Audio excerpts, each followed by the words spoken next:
श्री सद्गुरु महाराज की जय। नमामि अमित ज्ञान रूपम कृपालम अगम बोध दाता सुबुद्धि निधि विशालम क्षमाशील यति धीर गंभीर ज्ञानम धर्म कील दृढ़ थीर समधीर ध्यानम जगत त्राणकारी अघारी उदारम भगत प्राण रूपम दया गुण अपारम नमो सदे गुरुं ज्ञान दाता सुस्वामी नमामि नमामि नमामि नमामि श्री सद्गुरु महाराज की जय।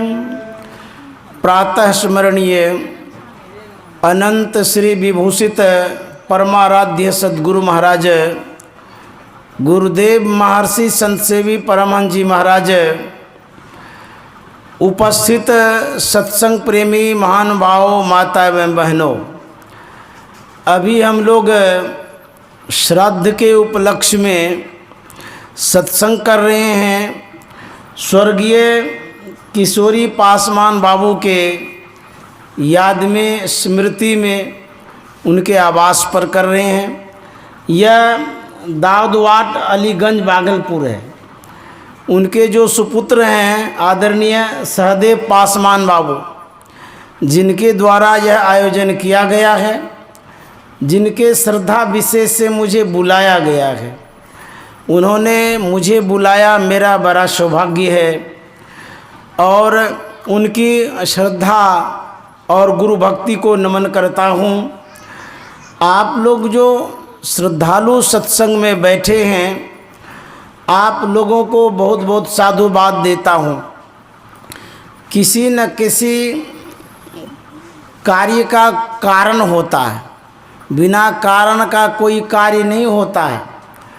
अभी हम लोग सत्संग कर रहे हैं, इसमें हमारे स्वर्गीय किशोरी बाबू जो हैं, उनके पुण्य तिथि को हम लोग याद कर रहे हैं और उस श्राद्ध में हम लोग सत्संग कर, यही कारण है।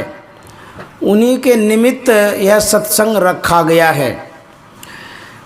जब इस संसार से कोई चले जाते हैं, हम लोगों के बीच से जब शरीर छोड़ देते हैं कोई, तब ये श्राद्ध का कार्यक्रम होता है। श्राद्ध शब्द जब आता है तो किसी न किसी मरने की बात याद आ जाती है, कोई न कोई मरा होगा, इसीलिए श्राद्ध हो रहा है। इस संसार में जो कोई आते हैं, एक न एक दिन वो अवश्य चले जाते हैं। आज के समय को यदि याद करें तो यह यही सिखाता है, समझाता है, बताता है कि आपके पूर्वज चले गए, एक न एक दिन हम भी जाएंगे। यह शरीर और संसार समाप्त होने वाला है। शरीर उत्पन्न होता है, इसका विलय भी होता है, समाप्ति भी होता है। जैसा कि हम लोग देख रहे हैं, हमारे स्मरणीय किशोरी बाबू नहीं हैं। इसी तरह से कोई चला गया, कोई जावे, कोई गठड़ी बांध सिधावे, कोई खरा तैयार अकेला, सब चला चली का खेला। एक न एक दिन हमें जाना है। इस कोरोना काल में हमारे कितने परिजन बिछुड़ गए, पता होगा हम लोगों को। कितने कुटुंब चले गए, समाज के लोग चले गए, देश विदेश के लोग चले गए। यदि आज हम सुरक्षित हैं, सद्गुरु की बहुत बड़ी कृपा है। संसार से जाना तो है, आगे और पीछे। तो संत महात्मा कहते हैं, यह संसार और शरीर दोनों छूटने वाला है। शरीर और संसार जो छूट जाएगा तो लेके क्या जाएंगे? तो कहते हैं, इस संसार से संसार की कोई वस्तु साथ नहीं जाती है, न पैसा, न और कोई परिवार। तो फिर जाता क्या है? एक संस्कृत श्लोक है, धनानि भूमो पशवो ही गोष्ठे नारी गृहाद्वारानि सखा श्मशाने धर्मानुगो गच्छति जीविक। इस संसार से सब जाते हैं। कहता धनानि भूमो, धन धरा पर धरे रह जाएगा, हम यहाँ से चले जाएंगे। पशुओं ही गोष्ठे, पशु पशुशाला में बंधे रह जाएगा, हम यहाँ से चले जाएंगे। हम जब मरेंगे तो सगे संबंधी कंधे पर उठाएंगे, श्मशान घाट तक ले जाएंगे, उसके बाद जला करके राख कर देंगे, वो भी घर परिवार वाले अपने घर में आ जाएंगे। कहते हैं धर्मानुगो गच्छति जीविक, जीव के साथ धर्म और अधर्म जाता है, पाप और पुण्य जाता है। जो हम लोग कर्म करते हैं वही कर्म का संस्कार जाता है। हम पुण्य करेंगे, धर्म साथ जाएगा, अपकर्म करेंगे, अन्याय करेंगे, अनर्थ करेंगे, अधर्म साथ जाएगा। यही दो चीज़ जाता है। तो फिर क्या करना चाहिए? कहते हैं यदि हम धर्म संग्रह करेंगे, पुण्य करेंगे, पूजा पाठ करेंगे, यह हमारा विशेष सहयोगी होगा, मददगार होगा। क्योंकि यह जो संस्कार लेकर के हम जाएंगे, मनुष्य का शरीर मिलेगा और आगे हमारी जो भक्ति है बढ़ेगी। यदि पाप कर्म करके जाएंगे, नरक जाना होगा, दुख भोगना होगा, कष्ट भोगना होगा, अन्यत्र योनि में चले जाएंगे। गुरु महाराज ने लिखा है, पशु पक्षी कृमि आदि योनिन मैं भर में हूँ बहु बार हो नरतनया वही कृपा कर दीनो अब प्रभु करो उबार हो। पशु पक्षी कृमि, किस किस योनि में जाना पड़ेगा? गुरु महाराज कहते हैं पशु योनि में चले जाएंगे यदि भगवत भजन नहीं करेंगे तो, सत्संग नहीं करेंगे, पुण्य धर्म नहीं करेंगे, पशुवत जीवन जीना होगा, पशु योनि में चले जाएंगे।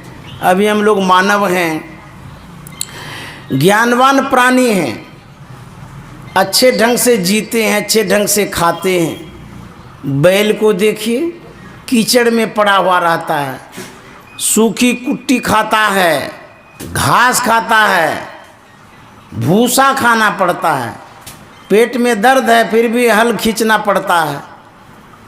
कैसा जीवन है, जरा विचारिए। वह जीवन कितना दुस्सह है, दुखप्रद है, कष्टप्रद है। जो भी मानव शरीर के अतिरिक्त योनियां हैं वह बड़ा दुखदाई है। कबीर साहब ने कहा है, दीवाने मन भजने बिना दुख पई हो। ये मैं नहीं कह रहा हूँ, कबीर साहब कहते हैं, भजने बिना दुख पई हो, भजने बिना दुख पई हो, दीवाने मन भजने बिना दुख पई हो। भोजन नहीं मिलता है तो लोग कहते हैं बड़ा दुख है। एक दिन भोजन नहीं भी नहीं मिले तो नहीं मरेंगे। यदि भजन छूट जाता है तो बहुत दुख भोगना होता है। हम लोग भोजन में लगे रहते हैं, भजन में नहीं लगते हैं। तो भोजन जो करते हैं इस शरीर सुख के लिए करते हैं, शरीर को पुष्ट करने के लिए, मजबूत करने के लिए करते हैं। भजन जो है निज काम है, आत्म सुख के लिए करते हैं, अपने लिए करते हैं। क्योंकि भजन साथ जाएगा और शरीर जल करके राख हो जाएगा। यदि भजन नहीं करेंगे तो कबीर साहब कहते हैं, पहला जन्म भूत का पई हो, 7 जन्म पछतई हो। पहला जन्म भूत का पई हो, 7 जन्म पछतई हो। कांटे पर ले पानी पई हो, कांटे पर ले पानी पई हो, प्यासन ही मरी जई हो, दीवाने मन भजने बिना दुख पई हो। संत महात्मा कहते हैं भजन नहीं करेंगे तो भूत बनना पड़ेगा। भूत भी एक योनि है। गुरु महाराज भी इस बात को मानते थे कि यदि अच्छा कर्म नहीं करता है मानव, कष्टकर योनि भूत का है, भूत में जन्म लेना पड़ता है। भूत का गला कैसा होता, कहते हैं बहुत महीन, कांटे के नोक के समान। अब कांटा का नोक देखिए कितना महीन है, उतना सा गला है, पानी कैसे घुसेगा। कहते कांटे पर ले पानी पियो, प्यासा नहीं मर जाए, प्यासे मरना पड़ता है। जिस किसी को भूत पकड़ता है ना, पानी ये मांगता है पहले, क्यों, उसके पास गला ही छोटा है, पानी पी नहीं पाता, भटकते रहता है, दर दर की ठोकरें खाता है। इसीलिए संत महात्मा सावधान करते हैं, थोड़ा ही सही लेकिन भजन करो। यह भजन एक संस्कार है, यही संस्कार बहुत बड़ा काम करता है। यदि आप भजन नहीं करते हैं तो बहुत दुख भोगना पड़ता है। आप स्टेशन पर होते हैं, यदि आप प्लेटफॉर्म टिकट ले लेते हैं, निर्भय घूमते हैं, और यदि नहीं लेते हैं, कितना 10-20 रुपये का है प्लेटफॉर्म टिकट, और नहीं लेते हैं, पुलिस पकड़ लेती है तो कितना दुख होता है। प्रताड़ना सहनी पड़ती है, कष्ट सहना पड़ता है, थाना ले जाता है, डांटता भी है। उसी तरह से भजन थोड़ा सा यदि करेंगे, अन्यत्र योनि में नहीं जाएंगे, दुख भोगना नहीं पड़ेगा। खाली खाना पीना सो जाना सब काम है, पशु समाना जी, ऐसा करते रहेंगे तो कहते हैं कि योनि जो है भूत की मिलेगी, जानवर की मिलेगी, गाय बैल घोड़ा गधा बनेंगे। तो गुरु महाराज कहते हैं पशु पक्षी कृमि, कृमि में न कीड़ा होता है। पानी में, नाला में आप देखते होंगे महीन महीन कीड़ा उत्पन्न हो जाता है गंदे नाला में, तो उसको कृमि कहते हैं।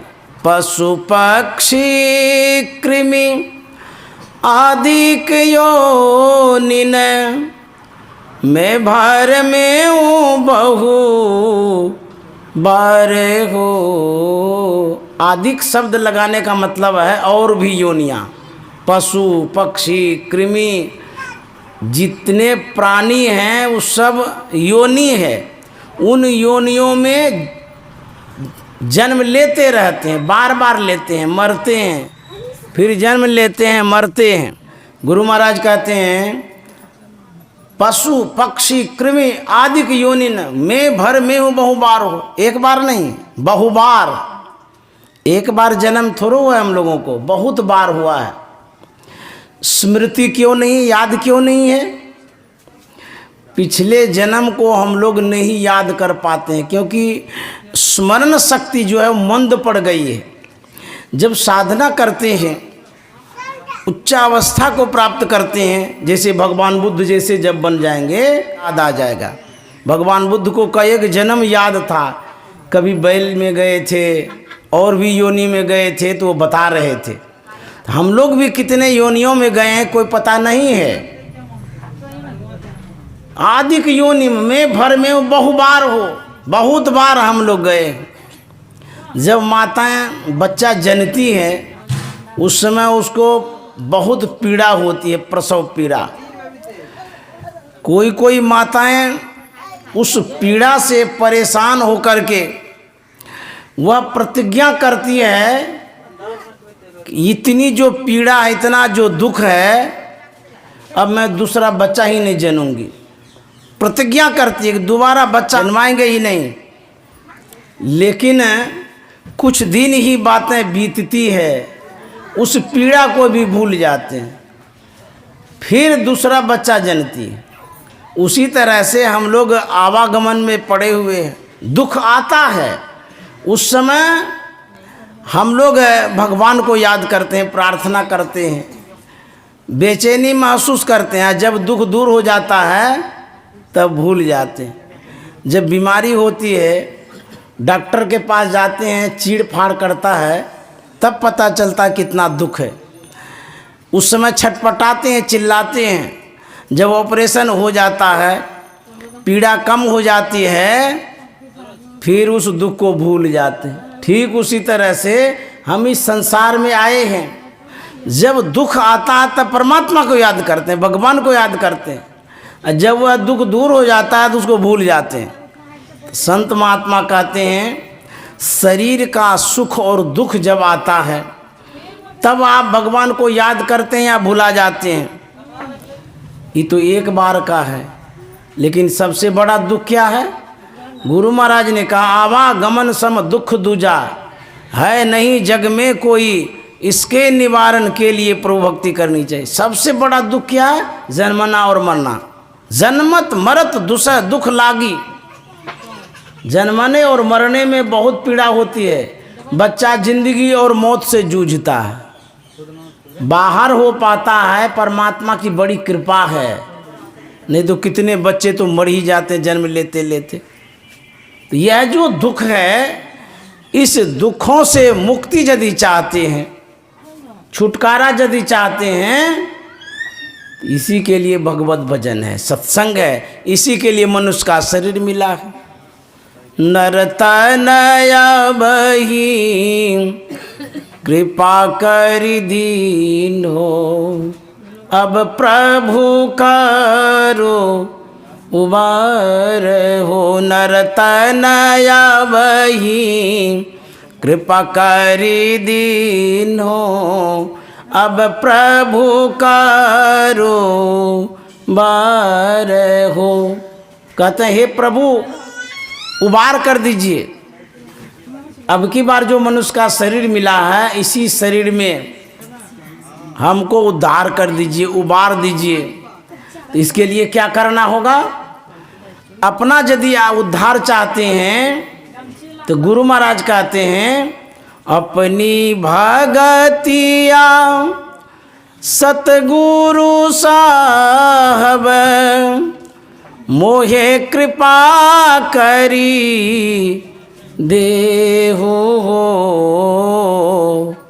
अपनी भगतिया सतगुरु साहब, मोहे कृपा करी देहु हो।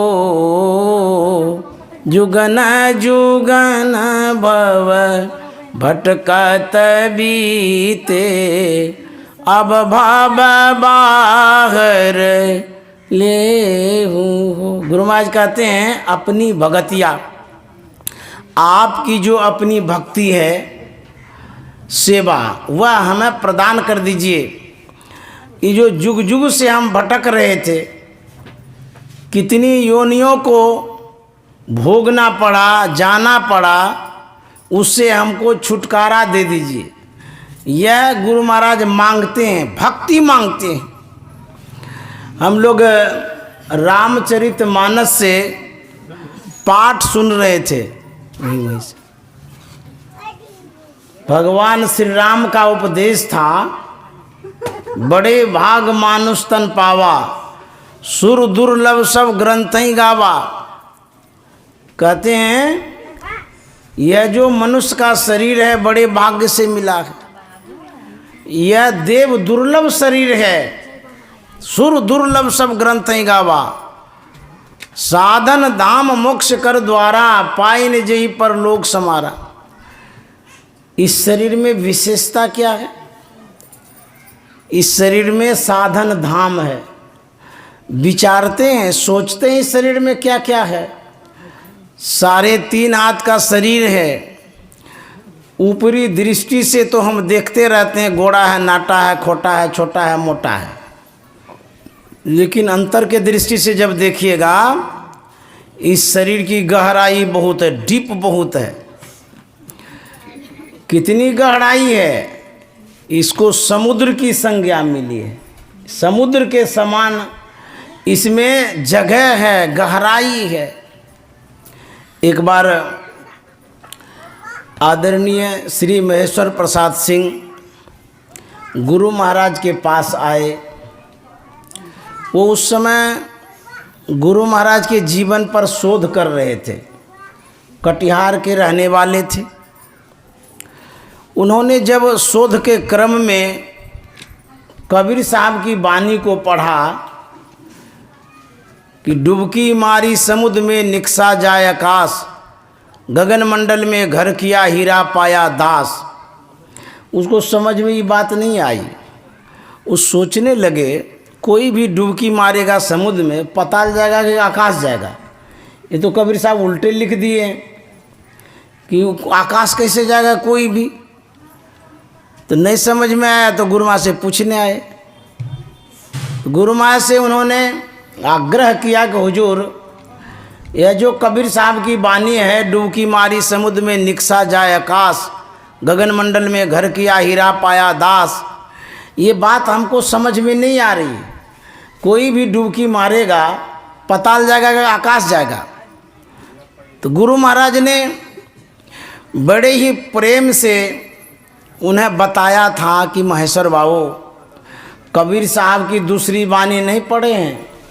कबीर काया समुद्र है अंत न पावे कोई, मृतक होके जो रहे मानिक लावे सो। यह शरीर समुद्र के समान है। तब महेश्वर बाबू ने कहा था कि हाँ हुजूर अब समझ गए। तो शरीर को हम विलासिता का माध्यम बना लिए, खाना पीना सोना आराम करना।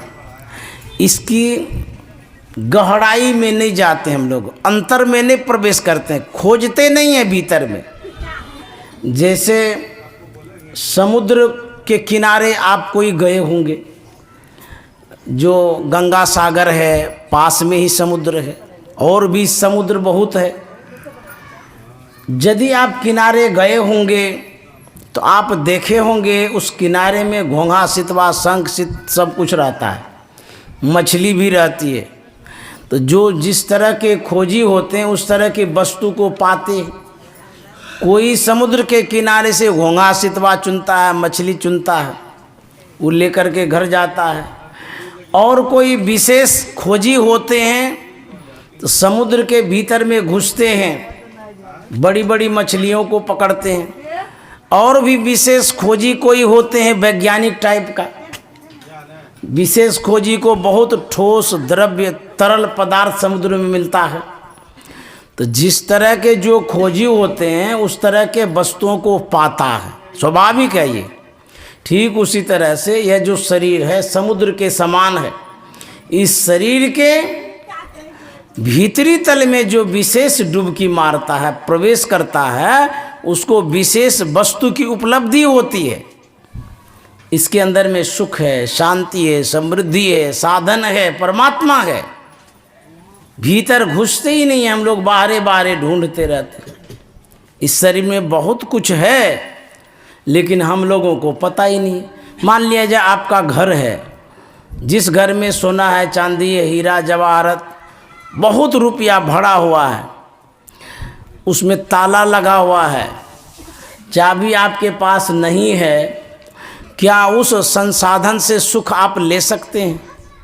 बंद घर में जो भी साधन है, जो भी वस्तुएं हैं, उससे आप सुख प्राप्त कर सकते हैं? नहीं कर सकते, उसमें जब तक घुसेंगे नहीं।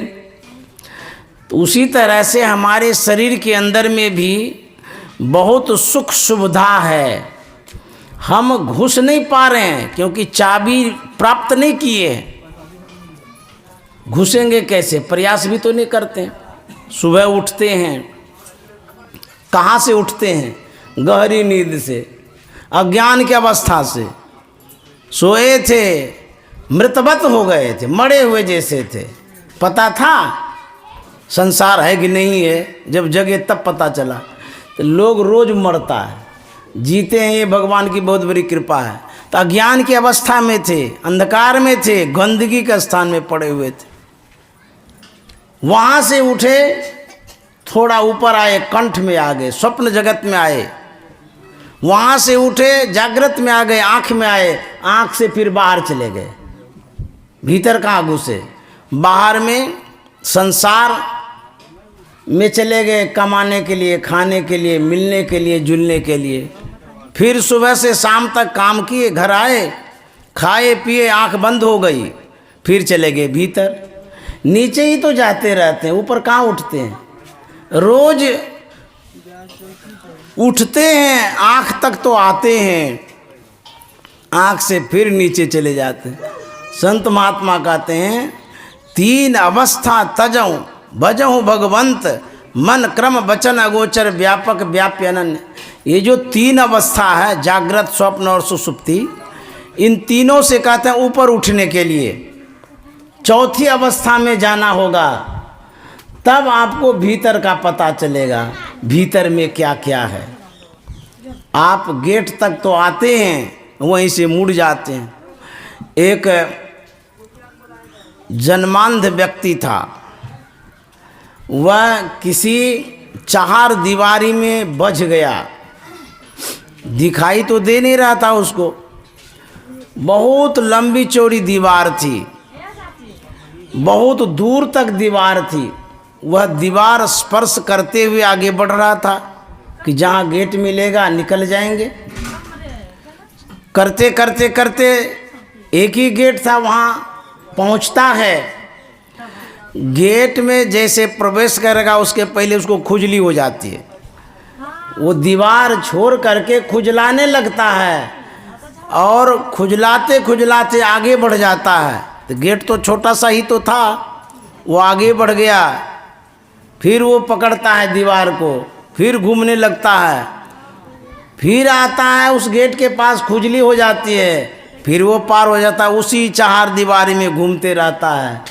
ठीक उसी तरह से हमारे पास जो गेट है, उस गेट में हम घुसते ही नहीं हैं, प्रवेश करते ही नहीं हैं, बाहरे बाहरे घूमते रहते हैं।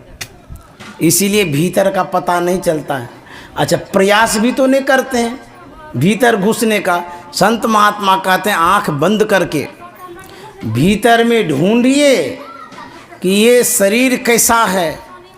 गुरु महाराज ने कहा एक शरीर नहीं है, इसमें 5 शरीर है, स्थूल, सूक्ष्म, कारण, महाकारण, कैवल्य। 5 शरीर है, एक के शरीर को जानते हैं। 4 शरीर के साथ तो हम लोग मर जाते हैं, चले जाते हैं। इसी शरीर में और भी शरीर है, इसी बात को जानना जरूरी है। तो संत महात्मा कहते हैं मनुष्य का जो शरीर मिला है भक्ति करने के लिए, जौं परलोक यहाँ सुख चाहूँ, सुनि मम वचन हृदय दृढ़ गाहूँ, सुलभ सुखद मार्ग यह भाई, भक्ति मोर पुराण श्रुति गाई। यदि आप सुख चाहते हैं, कौन सा सुख? आत्मिक सुख, अंतर का सुख, भीतर का सुख, तो क्या करना होगा? कहते हैं भक्ति करनी होगी। सुख कितना प्रकार का है? गुरु महाराज ने अपने पद में कहा है, तन सुख मन सुख इंद्रिय सुख सब दुख, तन सुख मन सुख इंद्रिय सुख सब दुख, तजि दे विषय दुखदाई, ब्रह्म खाई ओ भाई, तजि दे विषय दुखदाई, ब्रह्म खाई हो भाई। चलो चलो चलो भाई, धरु गुरु पद दाई, हो भाई दृढ़ अनुरागी, ब्रह्म त्यागी हो भाई। गुरु महाराज बता रहे हैं 3 तरह का सुख होता है जिसमें संसार के लोग लगे रहते हैं। तन सुख, तन में ना शरीर, इस शरीर का जो सुख है, जैसे अभी गर्मी लग रही है, पंखा झेल रहे हैं, शरीर को सुख मिलता है ना। एसी में चले जाते हैं, बहुत अच्छा लगता है। भूख लग गई, रसगुल्ला टिकरी गुल जामुन खाए, बड़ा अच्छा लगा। जाड़ा है, रजाई ओढ़ लिए, अच्छा लगा। ये तन का सुख है। तन सुख, मन सुख, मन का सुख क्या है? कहते चलो घूमने के लिए, एंजॉय करेंगे, सिनेमा देखेंगे, आदि आदि बातों में जो मन को बझा के रखते हैं, मन का सुख है। इंद्रिय सुख, इंद्रिय सुख क्या है? जैसे आँख को जो चीज़ प्रिय लगता है उसी में इसको बझा के जो रखते हैं इसको कहते हैं इंद्रिय सुख। कान को जो प्रिय लगता है विषय उसमें जो बजा के रखते हैं इसको कहते हैं इंद्रिय सुख। हाथ को स्पर्श करने में जो अच्छा लगता है उसमें बजा के रखते हैं इसको कहते हैं इंद्रिय सुख। हमारी जितनी इंद्रियां हैं उनको जो सुहाता है, जो उसको अच्छा लगता है उसको कहते हैं इंद्रिय सुख। शरीर को जो अच्छा लगता है उसको कहते हैं शरीर सुख। मन को जो अच्छा लगता है उसमें जो लगा के रखते उसको मन का सुख। तो तीन सुख हुआ ना, तन सुख, मन सुख, इंद्रिय सुख। तो गुरु महाराज क्या कहा दिए? सब दुख। अब लीजिए, इसी सुख में सब लगा रहता है सुबह से शाम तक। कहते हैं ना हमारा मन नहीं लगता है तो रसगुल्ला खा लीजिए, बहुत अच्छा लगा, ये मन का सुख हुआ ना। तो जितना तन मन का सुख है गुरु महाराज कहते हैं सब ये दुख है। इससे ऊपर उठना पड़ेगा, आत्म सुख को प्राप्त करना पड़ेगा। आत्म सुख प्राप्त करने के लिए भजन करना होगा। जब तक भगवत भजन नहीं करेंगे तब तक आत्म सुख नहीं मिलेगा। संसार में विविध तरह से आप संपत्तियों को एकत्रित कर सकते हैं, उससे आप विषय का सुख प्राप्त कर सकते हैं, भौतिक सुख प्राप्त कर सकते हैं। लेकिन जब तक भजन नहीं करेंगे तब तक आत्म सुख नहीं मिलेगा, आंतरिक सुख नहीं मिलेगा। बहुत लोगों के पास बहुत संपत्ति है फिर भी बेचैन है, परेशान है, तबाह है, टेंशन में है, बहुत दुख है उनको। गुरुदेव दिल्ली गए थे, महर्षि संत सेवी जी महाराज, राजपुर खुर्द में आश्रम है, वहीं पर निवास था उनका, ठहरे हुए थे। बहुत सारे लोग आते थे, सत्संग सुनते थे, दर्शन करते थे, जिज्ञासा समाधान कराते थे। संजोग से एक सेठ जी आए, नगर सेठ, करोड़पति। लोगों ने परिचय कराया कि ये नगर सेठ हैं, बहुत बड़े धनवान व्यक्ति हैं। तो गुरुदेव ने कहा कि मैं आपकी क्या सेवा करूं? तो नगर सेठ ने कहा कि बाबा मेरी क्या सेवा करेंगे, मेरे पास कोई चीज़ की कमी नहीं है, मैं करोड़पति हूँ। एक मैं अपने आप को जानता हूँ, भगवान को मानता हूँ, दूसरा दुनिया में कोई है कि नहीं है हमको ये पता नहीं है। बोले आप करोड़पति हैं, अब मैं कौड़ीपति हूँ, आप मेरे पास क्यों आए? जब आप करोड़पति हैं तो मैं कौड़ीपति हूँ, तो आप मेरे पास क्यों आए? सेठ जी ने कहा था कि महाराज मेरे पास सब कुछ है लेकिन मन में शांति नहीं है। गुरुदेव ने कहा था यदि शांति किसी शहर में बिकती, उसे खरीद करके सबसे बड़े स्टोकर आप होते, जिनको आवश्यकता होती आपके यहाँ खरीदने जाते।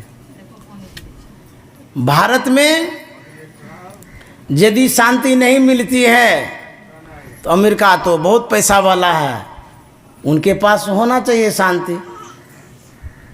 बड़े बड़े मॉल है, उसमें जा कर के पूछिए कि शांति के को पुड़िया दे दीजिए, पागले है ये आदमी, शांति की पुड़िया खोजते। अरे भाई दुनिया के लोग शांति खोजता है, शांति प्राप्त करना चाहता है, तुम शांति नहीं बेचता, खाली अशांति बेच रहा है। और लोग अशांति को खरीदने के लिए जाता है। जिस चीज़ को आप खरीदते हैं वो तो शांति वाला है नहीं, तो खरीदते क्यों हैं?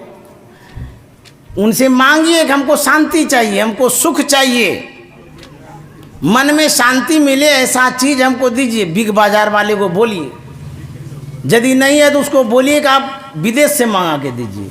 अमेरिका वाले के पास होगा, इंग्लैंड के वाले के पास होगा, रूस के पास होगा, जहाँ भी होगा वहाँ से मंगा के दीजिए। वो कहेगा कि आप पागल हो गए हैं।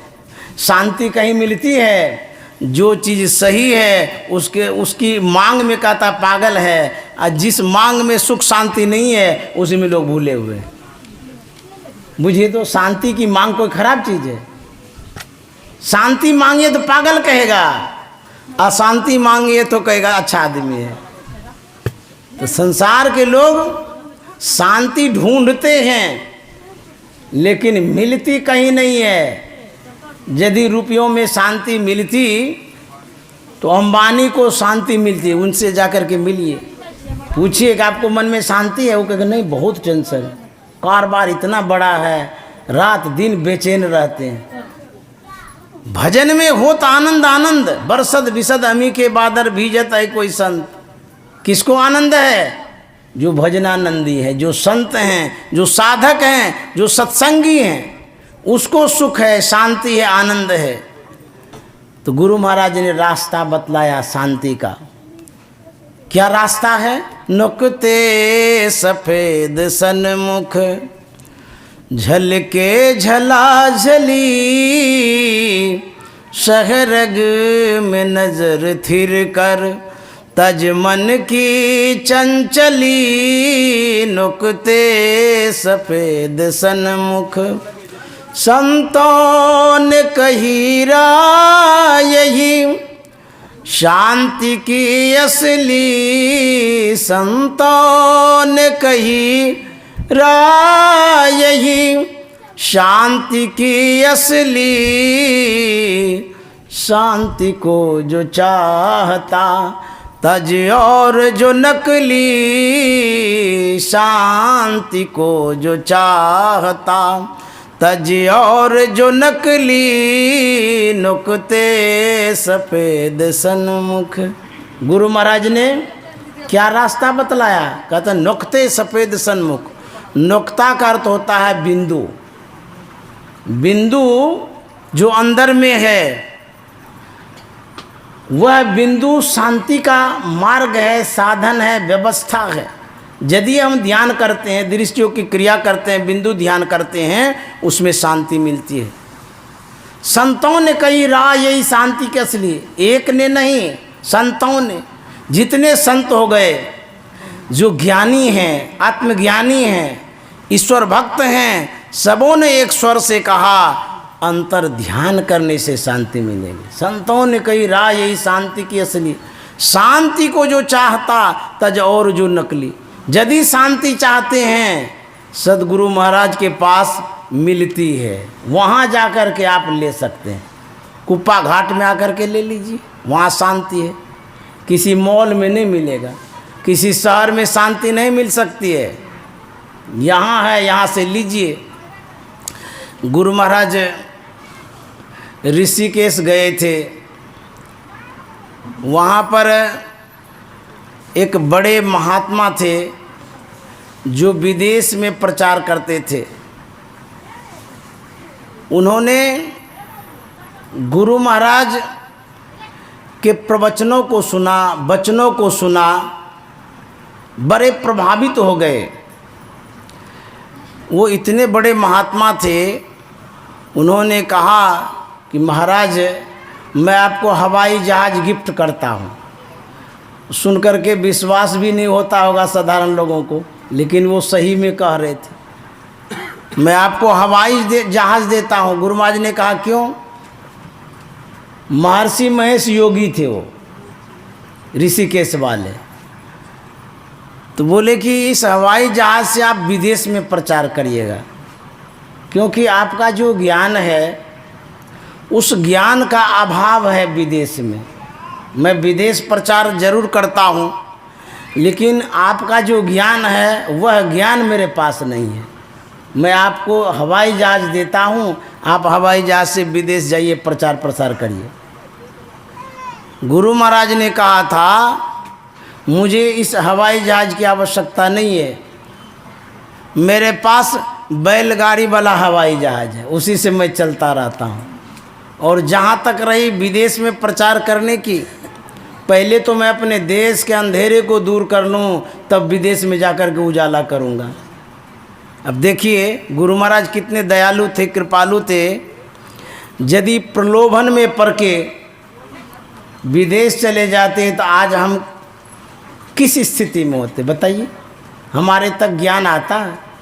जो जनसाधारण इस ज्ञान को सुन रहे हैं, समझ रहे हैं, इस ज्ञान को हम नहीं पा सकते थे, क्योंकि यह जो ज्ञान है अद्भुत ज्ञान है। और इस ज्ञान को बड़े बड़े महात्मा नहीं खोज पाए हैं, नहीं पा सके हैं। उनके पास अंतर का ज्ञान नहीं है। भौतिक ज्ञान बहुत है, किताबी ज्ञान बहुत है, वाक्य ज्ञान बहुत है, भाषण बहुत बड़ा बड़ा दे सकता है, लेकिन जो गुरु महाराज का ज्ञान है, बिंदु ध्यान विधि नाद ध्यान विधि सरल सरल जग में प्रचारी, यह सबके पास नहीं है। गुरु महाराज ने देखा मैं विदेश चला जाऊंगा, इनका क्या होगा? जो हमारे गरीब हैं, जो अनाथ हैं, अनपढ़ हैं, जिनके पास साधन नहीं है, जो यह ज्ञान प्राप्त करने के लिए बाहर नहीं जा सकता है, उनका उद्धार कैसे होगा? तो गुरु महाराज ने यही स्वीकार किया, मैं पिछड़ों के पास जाऊंगा, जिसे कोई पूछता नहीं उसके पास जाऊंगा, जिसके पास ज्ञान नहीं उसके पास जाऊंगा, जो अज्ञान अवस्था में पड़ा है मैं उसके पास जाकर के उसे ही उठाऊंगा, उसे ही ज्ञान दूंगा। तब जाकर के गुरु महाराज गरीबों के पास, अज्ञानियों के पास, अनपढ़ के पास जा कर के इस ज्ञान को सुनाए, सिखाए, समझाए, तब जाकर के हम तक यह ज्ञान आया है। गुरु महाराज के पास बहुत ज्ञान अंतर का था, उसी ज्ञान से हम लोगों को जोड़ दिए। वही ज्ञान जो हम लोग अभी सुन रहे हैं, सुनने से सीख सकते हैं, समझ सकते हैं। गुरु महाराज कहा करते थे, मेरे चाचा के पास एक सुग्गा था, वह सुग्गा बड़ा अच्छा था, उसे जो सिखाया जाता था सीख लेता था। एक दिन उनके घर पर चोर आ गया,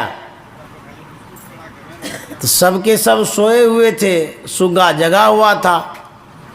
देखा बाहर का आदमी है, वह सुग्गा बोलता है जोर जोर से, बाबा हो चोर, बाबा हो चोर।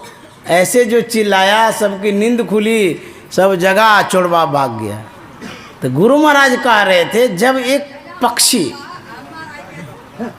अज्ञान अवस्था में पड़ा हुआ जीव है पक्षी, उसको सिखाने से वो सीख सकता है मनुष्य की भाषा को, तो जो जन साधारण है, हम मानव जो हैं, क्या हम लोग नहीं सीख सकते हैं? सुनते सुनते सीख लेंगे। तो ये गुरु महाराज का स्कूल है, ये कॉलेज है, विश्वविद्यालय है, जहाँ बैठ कर के हम लोग ज्ञान प्राप्त करते हैं। जहाँ सत्संग कर लेते हैं वही विद्यालय हो जाता है। ये अद्भुत विद्यालय है गुरु महाराज का। और यहाँ पर साइंस की पढ़ाई होती है, ये साधारण पढ़ाई नहीं है। यहाँ शोध के विषय में बतलाया जाता है, बाहर का नहीं, अंतर का शोध। यह जो साइंस है गुरु महाराज का, बिंदु नाद ध्यान का, बड़े बड़े साइंस वाले फेल हो जाएंगे, खोज नहीं पाएंगे। जरा विचारिए, आप डॉक्टर के पास जाते हैं, एक्सरे लेता है, कहाँ हड्डी फ्रैक्चर है बताता है, सब जगह का एक्सरे लेकर बता देता है एक्सरे में कि यहाँ पर हड्डी टूटी हुई है, यहाँ पर इस स्थिति में है। डॉक्टर साहब से कहिए कि डॉक्टर साहब आप सब जगह का एक्सरे तो ले ही लेते हैं, एक बार मन का एक्सरे लेके बताइए किस स्थिति में है, आपको ट्रिपल फीस देंगे। बता देगा कि मन कैसा है, क्या है, नहीं है, आत्मा किस स्थिति में है, आत्मा का रूप क्या बता देगा। इसी शरीर में तो ये भी है, मन तो इसी शरीर में है, मन बाहर में तो नहीं रहता है, तो क्यों नहीं बताता है? उसके पास मशीन ही नहीं, यंत्र ही नहीं है जांचने का। लेकिन संत के पास है। मन की जाने सबे गुरु कहाँ छिपावे, वो तो मन को जानते हैं, मन को पढ़ते हैं, मन के विषय में बताते हैं कि मन कैसा है। तो क्या इस साइंस से बढ़कर के और कोई साइंस है? जो मन को बतावे उस साइंस से बढ़कर के कोई साइंस नहीं है। ये सब स्थूल साइंस है। गुरु महाराज का जो साइंस है वो सूक्ष्म साइंस है। तो हम लोग सब साइंस के स्टूडेंट हैं। पूछिए तो गुरु महाराज का कैसा स्कूल है, कॉलेज है, बच्चा भी एडमिशन ले लेता है इसमें, जवान भी लेता है, बूढ़ा भी, बूढ़ी भी, पढ़े भी, अनपढ़ भी, बिना पास वाले भी, खुरपी पास, कुदाल पास, कचिया पास, हरवाहा, चरवाहा, सब एडमिशन ले लेता है। और सबको इस साइंस के विषय में बतलाते हैं। जो साइंस संत मत के अनुयायी जानते हैं वो डॉक्टर भी नहीं जानता है। ये गुरु महाराज का विशेष साइंस है जो गुरु महाराज ने खोज करके निकाला है। संत भीतर घुसते हैं, इस भीतर की गहराई को मापते हैं। डॉक्टर को पता ही नहीं है कि ये शरीर कितना लंबा चौड़ा है, वो नापेगा 3.5 हाथ का है। इस शरीर में बहुत गहराई है। ज्ञान संकलनी तंत्र में लिखा है देहस्था सर्व विद्याश्च, देहस्था सर्व देवता, देहस्था सर्व तीर्थानी गुरुवाक्य न लभ्यते। अब बुझिए तो, देह में स्थित सब विद्या है, सब देवता है, सब तीर्थ है, लेकिन गुरुवाक्य न लभ्यते। आप लोग कह सकते हैं कि आप कहते हैं कि सब विद्या है, चलो विद्या छोटी होगी घुस सकती है, सब देवता कैसे घुसेगा इस शरीर में? देवता तो मोटा भी होता है, छोटा भी होता है, तो वो देवता एक नहीं 33 करोड़ है, वो कैसे घुस सकता है? आप कहेंगे चलो देवता भी घुस जाए, लेकिन एक एक देवता के पास तो मंदिर जो होता है, उसमें मठ जो होता है, तो कहेंगे सब तीर्थ कैसे घुस सकता है? जहाँ देवता होता है उसका स्थान जो होता है तीर्थ स्थान उसको बोलते हैं। तो कहेंगे तो समझ से बाहर की बात है, सब विद्या, सब देवता, सब तीर्थ कैसे घुसेगा इसमें? आपसे हम पूछते हैं कि आपके पास टीवी है, अब तो मोबाइल का ज़माना हो गया, सबके पास मोबाइल हो गया। चलो मोबाइल का ही उदाहरण देते हैं। मोबाइल कितना छोटा है? 5 इंची का, 7 इंची का हो सकता है, बहुत बड़ा हो गया। अच्छा, उतना छोटा सा मोबाइल है, उस छोटे से मोबाइल में आप देखते हैं कि हवाई जहाज़ उड़ रहा है, अमेरिका है, इंग्लैंड है, थाईलैंड है, इंडिया है, घोड़ा है, हाथी है, भैंस है, गधा है, पहाड़ है, पठार है, मैदान है, गंगा सागर है, सब घुसा हुआ है। आपसे हम पूछें इतना चीज़ कैसे घुस गया इतना छोटा सा मोबाइल में?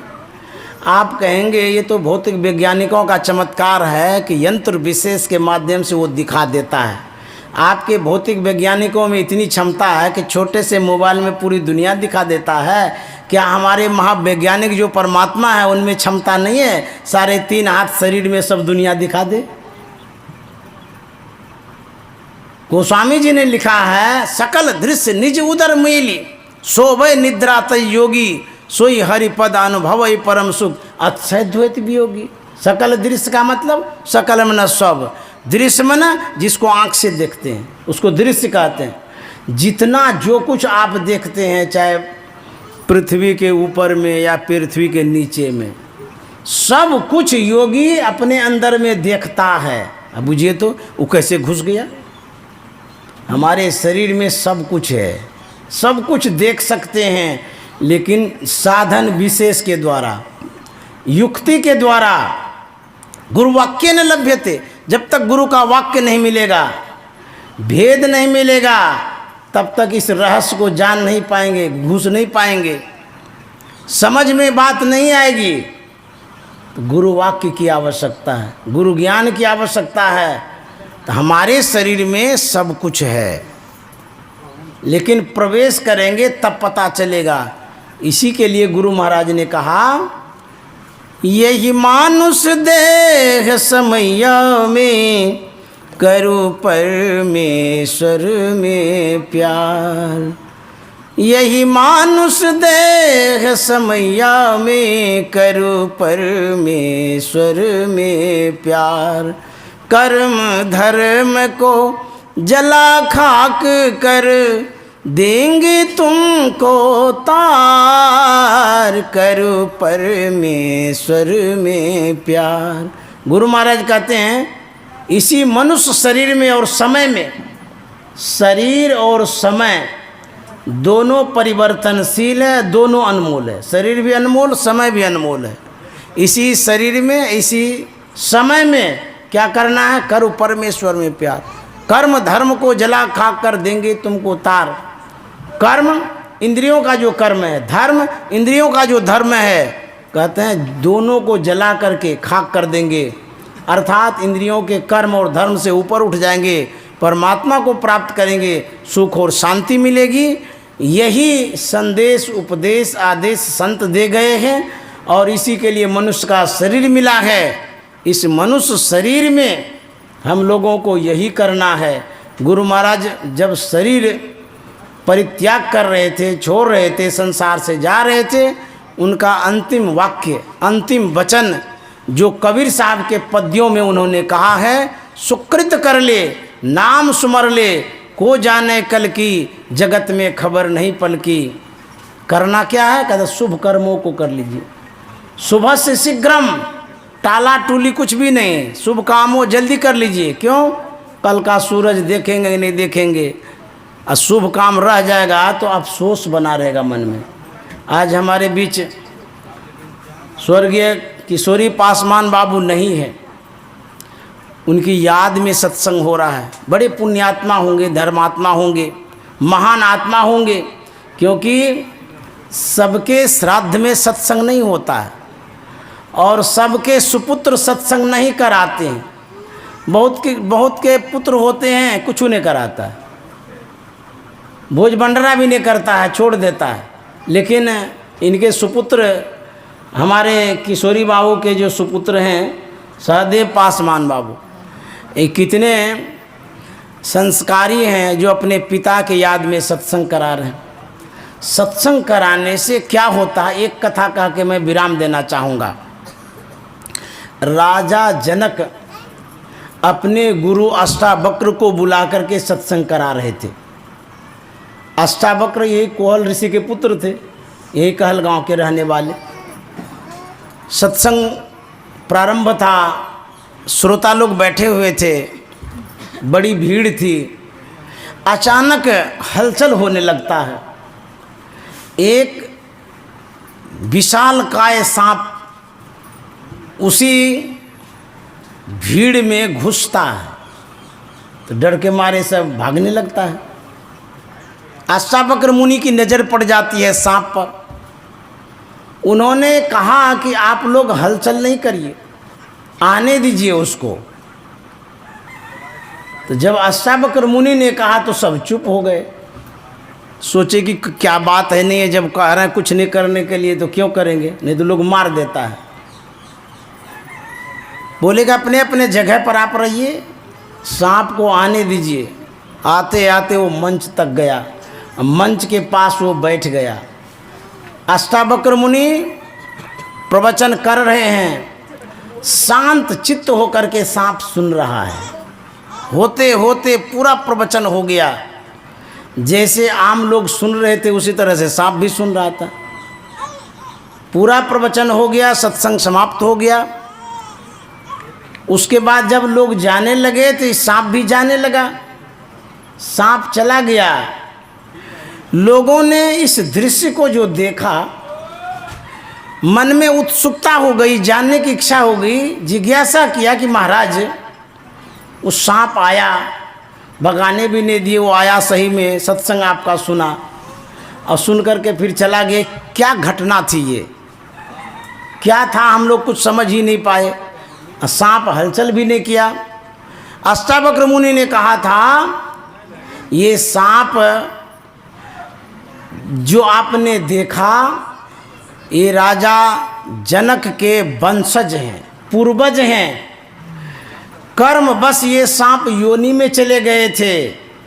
राजा जनक ने जो सत्संग कराया, उस सांप आकर के जो सत्संग सुना, उनके पूर्वजों ने जो सत्संग सुना, उस सांप योनि से वो आज मुक्त हो गया।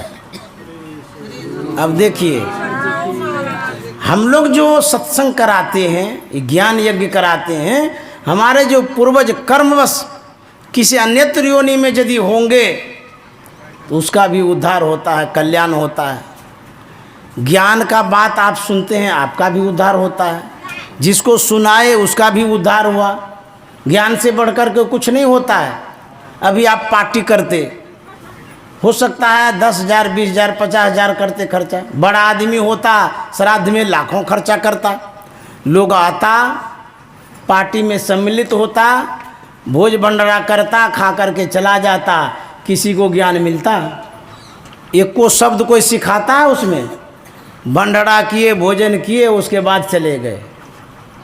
और यहाँ 1 घंटों से अधिक हो गया है, ज्ञान की बात सुन रहे हैं ना, कुछ तो संस्कार रहेगा, कुछ तो बोध होगा, यही संस्कार आपके जीवन में काम आएगा। तो इन्होंने, हमारे जो सहदेव बाबू हैं, इन्होंने बहुत अच्छा काम किया, बुला करके सत्संग कराया, बहुत बहुत धन्यवाद। मैं आदरणीय स्वर्गीय किशोरी पासवान बाबू को श्रद्धांजलि अर्पित करता हूँ। आप लोग जो सत्संग करने के लिए आए, आप लोगों को साधुवाद। श्री सद्गुरु महाराज की जय।